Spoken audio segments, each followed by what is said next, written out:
Ahora tenemos aquí nuestra botonera de 3 pasos: apertura, cierre y stop.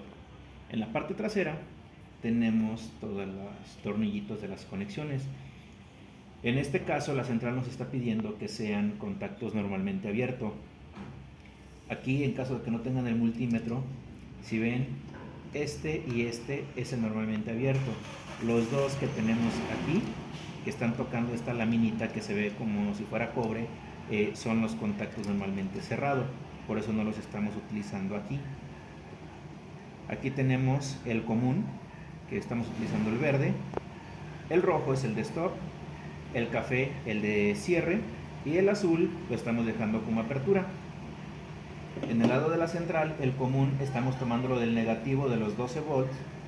Estamos utilizando aquí el café, que es FE para cierre, PR el stop y AB el de apertura.